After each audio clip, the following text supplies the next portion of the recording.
Hello friends, आपका स्वागत है इस नए वीडियो में। आज हमने बीपीएससी मेंस के एक जीएस 1 पेपर का एक क्वेश्चन ले रखा है।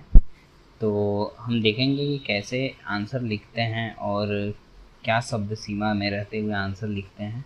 तो चलिए प्रश्न देखते हैं। अगर आपने यूट्यूब चैनल को सब्सक्राइब नहीं किया तो सब्सक्राइब कर लें, ये अच्छा रहेगा, क्योंकि मैं क्वेश्चन ऐसे ही आंसर डालूंगा तो आप देखेंगे और फ़ायदा उठाएंगे। चलिए क्वेश्चन क्या है देखते हैं। क्वेश्चन ये है, संथाल विद्रोह के मुख्य कारणों का विवरण दीजिए तथा उनके पर क्या प्रभाव हुए। तो चलिए हम इसका देखते हैं कैसे आंसर लिख रखा है। तो सबसे पहले मैं दिखा देता हूँ कि क्या आंसर कैसे लिख रखा है। तो ये है सबसे पहले इसका परिचय के बाद मैंने इसको टू द पॉइंट जाके इसके सामाजिक कारण, मतलब जो कारण थे इस आंदोलन के, वो मैंने लिखते हुए इसको लास्ट में कंक्लूज़न के तौर पे क्या महत्व हुए इस आंदोलन के, उस पे जाके मैंने ख़त्म किया है। तो चलिए शुरू करते हैं, आंसर देखना स्टार्ट करते हैं क्या मैंने लिख रखा है। तो आंसर में लिख रखा है, संथाल जनजातियों का समूह था जो मूल रूप से बिहार में निवास करते थे। ये कृषक थे। भारत का पहला किसान आंदोलन 1855 से 56 में हुआ, जो कि संथालों का विद्रोह था। यह विद्रोह 1793 में लागू हुए स्थायी बंदोबस्त कानून के विरुद्ध हुआ था। और यह विद्रोह सिद्धों और कान्हों के नेतृत्व में भागलपुर से राजमहल क्षेत्र के बीच में घटित हुआ। यह क्षेत्र दामन एकोह के नाम से प्रचलित था। नेक्स्ट पैराग्राफ देखते हैं।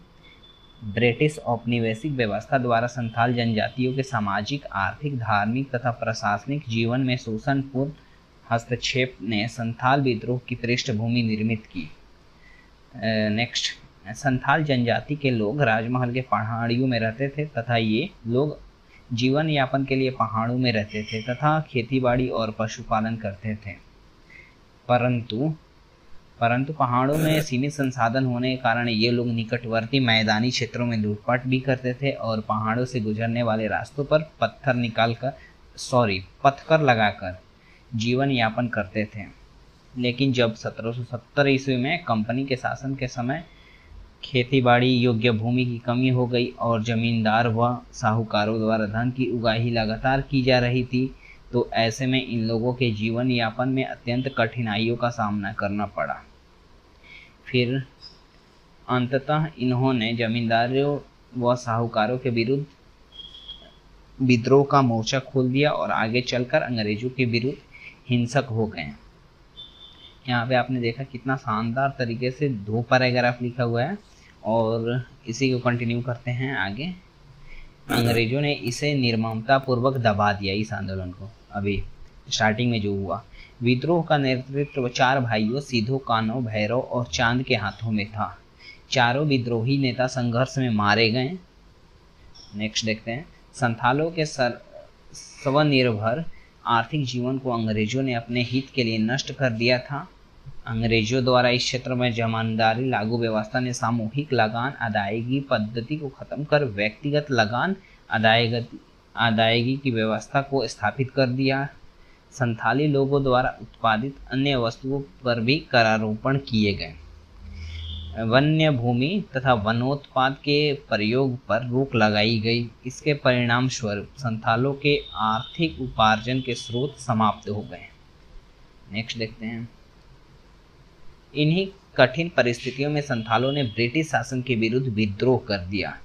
नवीन ब्रिटिश भू राजस्व नीति एवं कानून पूर्णतः शोषण एवं अधिकतम दोहन के उद्देश्य से लागू की गई थी। संथालों के आर्थिक स्थिति में तेजी से गिरावट आई और वे साहूकारों के ऋणग्रस्तता के अंतहीन जाल में फंसते चले गए। परिणाम स्वरूप संथालों की जमीन अब उनके पास नहीं रही। इन्हीं दुष्कर परिस्थितियों में संथालों ने इस विद्रोह की पृष्ठभूमि को तैयार कर लिया। अब चलिए हम देखते हैं कि इस संथाल विद्रोह के कारण क्या क्या थे। इसको हमने यहाँ पर पॉइंट वाइज लिख रखा है, तो जो एग्जामिनर जो होता है आंसर चेक करने वाला, उसको चीज़ें पता चलती है कि हाँ बंदे को तो कुछ आता है। संथाल विद्रोह का सामाजिक कारण पॉइंट वाइज लिखते हैं यहाँ पे। जमींदारों, पुलिस, राजस्व और कठिन न्यायिक प्रक्रिया आदि इन सभी कारकों ने संथाल विद्रोह की पृष्ठभूमि तैयार की। इनके विरुद्ध होने वाले व्यक्तिगत हिंसा ने भी इन्हें अंग्रेजों और साहूकारों के विरुद्ध विद्रोह के लिए प्रेरित किया। नेक्स्ट पॉइंट देखते हैं, ऋण की अति ब्याज दर, जो कि 50 से 500 तक प्रतिशत पे ये ब्याज थे। नेक्स्ट, वस्तुओं को बेचने हेतु उचित बाजार की उपलब्ध न होना। नेक्स्ट, संथालों के शारीरिक मानसिक यातनाएं दी जाने लगी, उन्हें बेगार हेतु बाध्य किया गया। नेक्स्ट पॉइंट, ईसाई मिशनरियों ने उनके धार्मिक जीवन में हस्तक्षेप किया। संथाल लोग जादू में विश्वास करते थे। विद्रोह के प्रमुख नेता सिद्धो और कान्हो ने बताया कि ठाकुर जी यानी कि भगवान ने उन्हें आदेश दिया है कि दिक्वो के विरुद्ध हथियार उठाए। दिक्वो यानी कि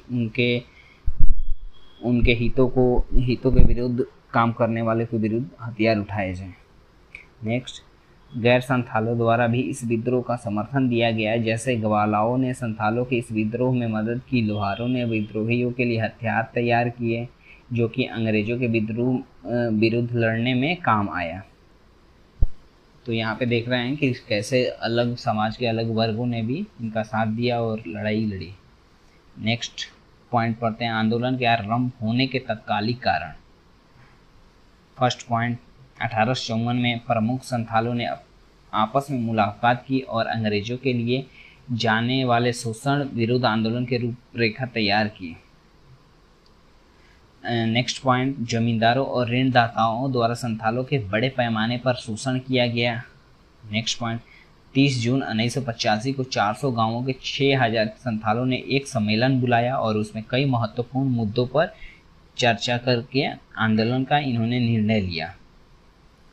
नेक्स्ट पॉइंट, इन्होंने आंदोलन के लिए एक संगठन बनाकर एक साथ अंग्रेजों के विरुद्ध संघर्ष करने का निर्णय भी लिया। आफ्टर दैट हम देखते हैं कि आंदोलन के दमन कैसे हुआ इस आंदोलन का। तो इसमें फर्स्ट पॉइंट लिखते हैं, ब्रिटिश सरकार आंदोलन की गंभीरता को भांप गई थी और विद्रोह को दबाने के लिए सेना का सहारा लिया। नेक्स्ट पॉइंट, क्रूरता से आंदोलन का दमन किया गया। 15,000 से ज़्यादा संथाल विद्रोह के दौरान मारे गए और 10 से अधिक गांव नष्ट कर दिया गया। सिद्धो को गिरफ्तार कर लिया गया और 1855 में उसे मार दिया गया। कान्हो को आंदोलन के अंत में यानी कि फरवरी 1866 में गिरफ्तार किया गया। राजमहल की पहाड़ियाँ संथाल विद्रोहियों के खून से लाल हो गई।